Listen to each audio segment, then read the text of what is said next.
Hello बच्चों, आपका अपने YouTube चैनल पर एक बार फिर से स्वागत है।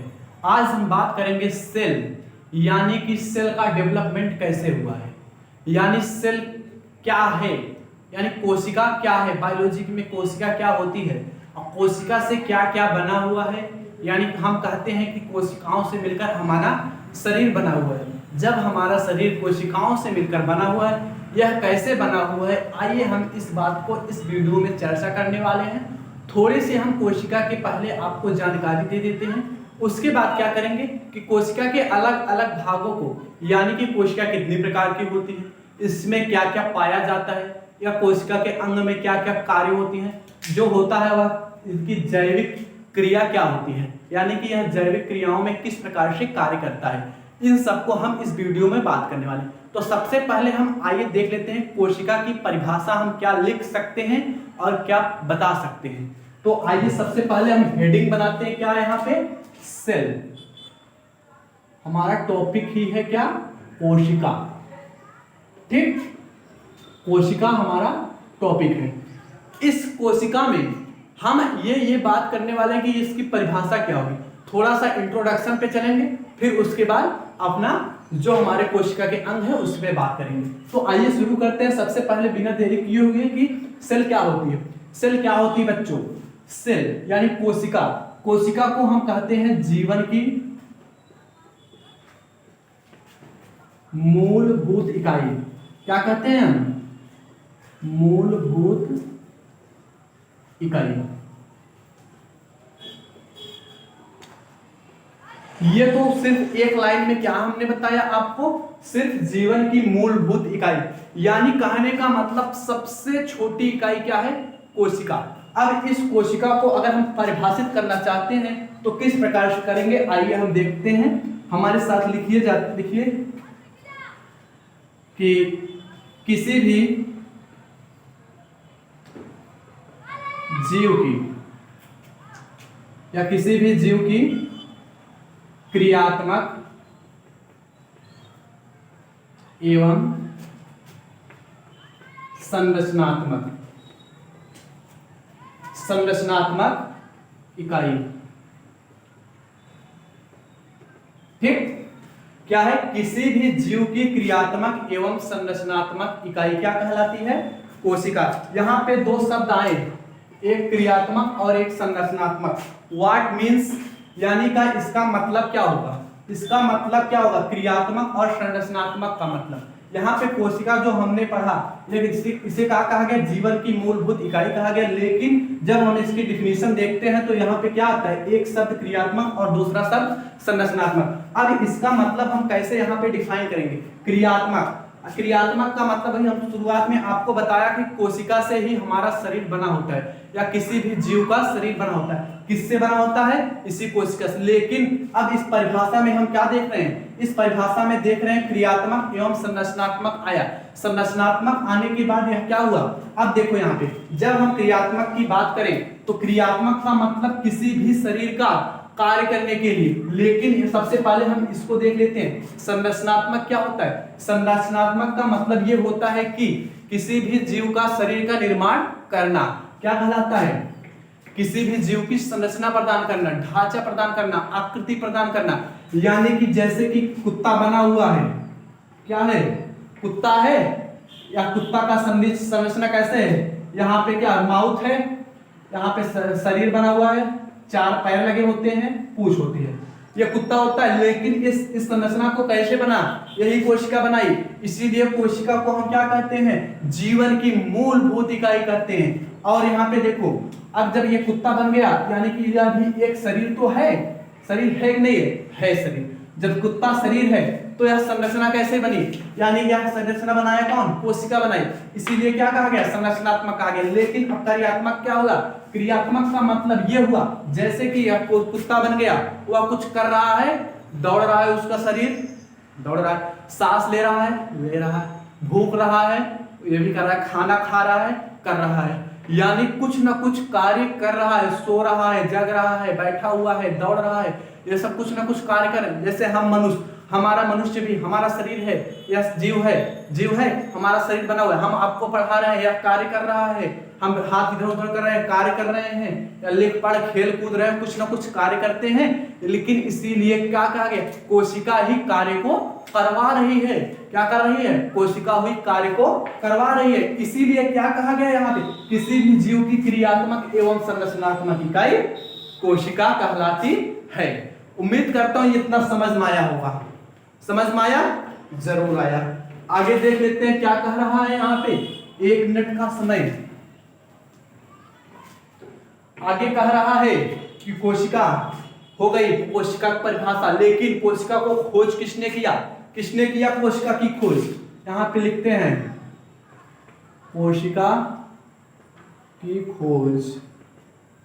कोशिका की खोज किसने किया था, आप लोगों को पता होगा, फिर से बता दे रहे हैं, वेरी इंपॉर्टेंट क्वेश्चन है, पूछा जाता है। Robert Hooke. रॉबर्ट हुक कब किए थे, 1665 ईस्वी में। सबसे पहले कोशिका की खोज 1665 ईस्वी में हुई थी, ठीक है। लेकिन अगर बात करें हम, यह कौन सी कोशिका थी, सबसे पहले हम बात कर लेते हैं कहाँ किए थे, किस जगह पर इन्होंने कोशिका को यह पाया था। इन्होंने अपने ही द्वारा माइक्रोस्कोप बनाया था। क्या करेंगे, माइक्रोस्कोप, माइक्रोस्कोप बनाया था अपने ही द्वारा। इसी माइक्रोस्कोप की सहायता से इन्होंने कोशिका को देखा था। सबसे पहले कहां देखा था, तो सबसे पहले हम कह देते हैं कार्क की पतली पन्नी। कार की पतली पन्नी पर क्या देखा था, इन्होंने कोशिका देखा था। अब कार की पतली पन्नी कहां मिलेगी, पतली पन्नी मिली थी इनको पौधे की छाल। छाल देखते हैं, जो छाल, नीम की छाल और ढेरा की सब कहते हैं ना, छाल निकाल के कुछ यूज करते हैं। इसी छाल में क्या किए थे इन्होंने, ये कार की पतली पन्नी निकाली थी। कार का मतलब छाल होता है, उसी का एक पतला पन्नी निकाले थे। इसी पन्नी पे क्या देखे थे, मधुमक्खी जैसे कुछ संरचना दिखाई दी। क्या हुई, मधुमक्खी के जैसे, की जैसे, मधुमक्खी के जैसी संरचना इन्हें दिखाई दी। यानी मधुमक्खी का छत्ता देखे हैं, हाँ देखे तो जरूर होंगे। देखिए ऐसे होता है ना, ऐसे खाना खाना सा बना रहता है ना। इसी एक खाने को इन्होंने क्या कहा, इसी एक खाने को इन्होंने क्या नाम दिया, सेल नाम दिया। क्या नाम दिया, सेल नाम दिया। लेकिन जब इन्होंने यह कोशिका खोजी थी तो मृत कोशिका थी। अगर यहाँ पे पूछा जाए, एक क्वेश्चन और बना, कौन सा क्वेश्चन बना, देखो यहाँ पे, मृत कोशिका की खोज किसने की थी, एक क्वेश्चन और, मृत कोशिका की खोज किसने किया था। अगर मृत कोशिका की बात आए तो किसने किया था, रॉबर्ट हुक ने किया था। रॉबर्ट हुक ने 1665। यानी कि जब इन्होंने सबसे पहले कोशिका की खोज किया तो वही कोशिका थी मृत कोशिका। क्या थी, मृत कोशिका। इसीलिए इन्होंने इसी का नाम क्या दिया था, मृत कोशिका की खोज रॉबर्ट हुक ने 1665 में किया। अगर पूछा जाए सर्वप्रथम कोशिका की खोज किसने किया, तो रॉबर्ट हुक ने किया। इतना तो क्लियर हो गया। आगे देख लेते हैं। अगर ये क्लियर हो गया कि मृत कोशिका की खोज रॉबर्ट हुक ने किया था, तो जीवित कोशिका भी होती है, तभी तो मनुष्यों में पाया जाता है, नहीं तो कहां से पाया जाता ना, ये सही बात। तो जीवित कोशिका की खोज किसने किया था, तो अगर हम जीवित कोशिका की बात कर लें तो जीवित कोशिका की खोज, जीवित कोशिका की खोज, जीवित कोशिका की खोज आपने नाम सुना होगा, एंटोनी वान ल्यूवेनहॉक। एंटोनी वान ल्यूवेनहॉक ने क्या किया था, जीवित कोशिका की खोज किए थे। कब किए थे, 1674 में। 1674 में जीवित कोशिका की खोज किया, लेकिन इन्होंने पाया कहां था, पाया कहां, पाया कहां कोशिका को, एक बैक्टीरिया में पाया, तालाब में। तालाब में इन्होंने जब तालाब का जल लिया तो वहां से इनको मिला बैक्टीरिया। क्या मिला, बैक्टीरिया। बैक्टीरिया को एक कोशिकीय जीव कहा जाता है, जी कहा जाता है। जब बैक्टीरिया को एक कोशिकीय जीव कहा जाता है तो वहां पे इन्होंने क्या किया, तालाबों में जब तालाब का जल लिया तो उसमें मिला इन्होंने को बैक्टीरिया। बैक्टीरिया जो था एक ही कोशिका से बना हुआ था, उसमें दूसरी कोशिका जुड़ी हुई नहीं थी, तो इन्होंने इसी कोशिका को क्या कह दिया, जीवित कोशिका। जीवित कोशिका कह दिया। कब बना, 1674 में। इस प्रकार से कोशिका की खोज हो गई। जब कोशिका की खोज हो गई, अब इस धीरे धीरे किसी भी जीव का निर्माण होता है। अब निर्माण कैसे होता है एक लाइन में समझ लेते हैं पहले, उसके बाद हम आगे बढ़ते हैं ना। पहले समझ लेते हैं शरीर कैसे बना है, तब हम भागों के बारे में बात करेंगे। टाइम रहेगा तो, नहीं तो नेक्स्ट वीडियो में ज्यादा लंबा वीडियो हो जाएगा। तो यहाँ पे जैसे शरीर कैसे बना, अगर हम बात करें आपका शरीर यानी किसी भी जीव का शरीर, तुम बैठे हो पढ़ रहे हो, तुम्हारा शरीर कैसे बना, हम पढ़ा रहे हैं, हमारा शरीर कैसे बना। अगर मान लेते हैं एक कोशिका है, एक कोशिका से कोई शरीर बन जाएगा, बन जाएगा, लेकिन वह किसी भी तरह का कार्य एक्स्ट्रा कार्य नहीं कर पाएगा। जैसे बैक्टीरिया, अमीबा, पैरामीशी में तो छोटे छोटे जीव ये दिखेंगे ही नहीं। क्या करेंगे, अपने आंखों से हम नहीं देख सकते। जब नहीं देख सकते तो क्या होगा, तो ये कुछ काम के हैं नहीं है। तो अगर हम कोशिका की बात करें, हमारा शरीर कैसे बना हो, तो यानी यहाँ पे सबसे पहले एक कोशिका रहा होगा,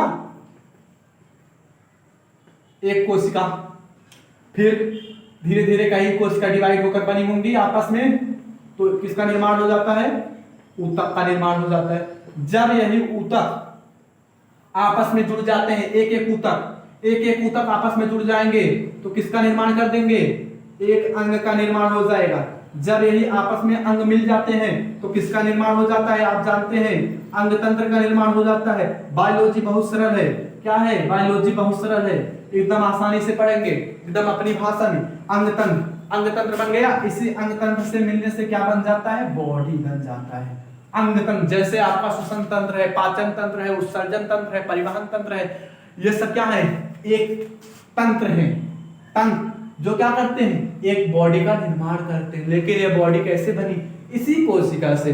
जब एक से एक कोशिका थी, एक कोशिकीय जीव, जब यही डिवाइड होकर बहुत सारी कोशिकाएं बन गई, ऊतक बन गया। ऊतक बन गया तो धीरे धीरे जब ऊतक एक एक जुड़ते गए तो अंग बन गया। जैसे आपका हाथ बन गया, पैर बन गया, उंगली बन गई ना, जगह जगह की चीजें, कान नाक बन गए। उसके बाद अंग तंत्र बन गए। अंग तंत्र का मतलब पाचन तंत्र आपने नाम सुना होगा, परिवहन तंत्र, श्वसन तंत्र, उत्सर्जन तंत्र, ये सब सुने होंगे।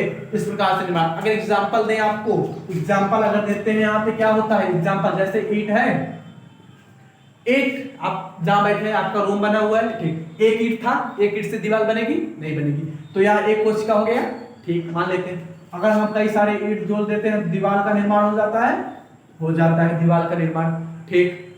अब हम चारों तरफ से दीवार को जोड़ देते हैं तो किसका निर्माण हो जाता है, रूम का निर्माण हो जाता है। बन गया रूम का निर्माण हो गया,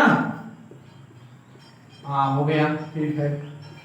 उसके बाद अगर हम बात करें, कई सारे आपस में रूम बना देते हैं तो घर बन गया, होम जिसे कहते हैं। जैसे कि एक ईंट था, वही बना, ऐसे कई ईंट हम ऐसे ऐसे जोड़ते गए चारों तरफ से, एक तरफ से ऐसे खड़ा कर दी एक दीवार इस साइड की खड़ी हो गई, एक दीवार बन गया।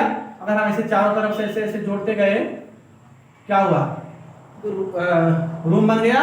जब एक रूम इधर तैयार हो गया, एक रूम इधर तैयार हो गया, एक रूम इधर तैयार हो गया, एक रूम इधर तैयार हो गया, ऊपर से छत ढला गई, अब बीच में इधर से रास्ता निकल गया, एक घर हो गया, गेट बन गया यहाँ पे, अब घर हो गया। अब ये बॉडी बनी, ये घर बना। जिस प्रकार से किसी एक घर का निर्माण होता है, उसी प्रकार से हमारे शरीर का निर्माण होता है। ये बात एकदम सच है कि एक जिस प्रकार से घर बना होता है, उसी प्रकार से बॉडी बनी होती है, ठीक। आगे बात करते हैं इसके प्रकारों के बारे में। कोशिका कितने प्रकार की होती है,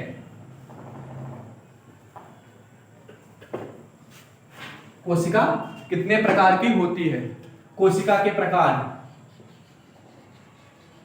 कोशिका के प्रकार, अगर कोशिका के प्रकार की बात करें, दो प्रकार से हमने पढ़ता है। एक तो हम पहले बात कर लेते हैं कि एक जो जंतु कोशिका होगी, एक पादप कोशिका होगी, ये सबको पता है। अगर हम सबसे पहले इसी की बात कर लेते हैं, क्या, कोशिका के प्रकार, पहला प्रोकैरियोटिक सेल, दूसरा यूकैरियोटिक सेल ना। दो हो गए, दोनों को हम सिर्फ यहां पे समझा रहे हैं, समझिए ध्यान से।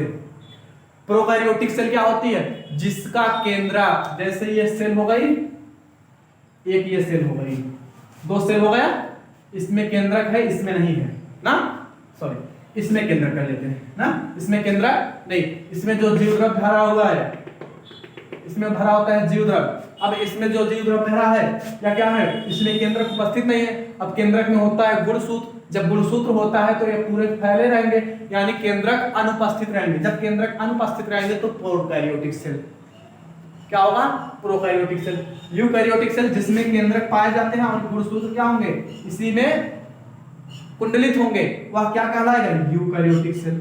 बात समझ में आई।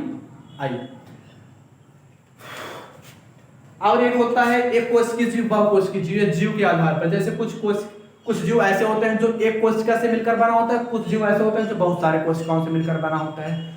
अब जैसे कि जो एक कोशिका से मिलकर बना होता है, जैसे अमीबा, पैरामीशियम, बैक्टीरिया, सब एक कोशिकीय। और मनुष्य, कुत्ते, भेड़, बिकरी, जो गाय भैंस देखते हैं हम आसपास, ये सब क्या है, बहुकोशिकीय जीव। ठीक। अब यूकैरियोटिक में वही सेल जिसका बहुत सारे कोशिका।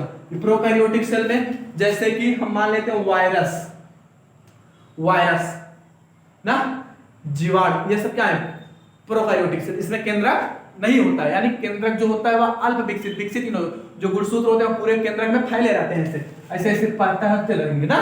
ठीक, ये हो गया कोशिका के प्रकार। अब कोशिका की अगर हम बात करते हैं तो जंतु में भी पाया जाता है, पादपों में भी पाया जाता है, क्योंकि पौधे जीवित होते हैं, ये तो सबको पता है। जब पौधे जीवित होते हैं तो उसमें भी पाया जाएगा और इसमें भी पाया जाएगा ना, जंतु में भी पाया जाएगा और पौधों में भी पाया जाएगा। यहाँ पे देख लेते हैं, पादप कोशिका, यहां पे जंतु कोशिका ना, पादप कोशिका, जंतु कोशिका, ये दोनों को हम पढ़ेंगे नेक्स्ट वीडियो में। उसके बाद हम तुरंत देखने वाले हैं कि इसके अंदर क्या क्या पाया जाता है, क्या क्या होगा, कोशिका के अंदर क्या क्या पाया जा रहा है। बड़ी इंटरेस्टिंग चीजें हैं। अगर आप पूरा वीडियो देखते हैं तो आपको पूरी तरीके से समझ में आएगा, ये हमारी गारंटी है। अगर नहीं समझ में आया तो फिर से बताया जाएगा। अगर समझ में आएगा, इतने तरीके से बताएंगे, आपको समझ में आना ही है। कोशिका कभी भूलेगा नहीं। तो बने रहिए इसी के साथ, हमारे साथ, हम आपके साथ, आप हमारे साथ। तो मिलते हैं नेक्स्ट वीडियो में। जय हिंद।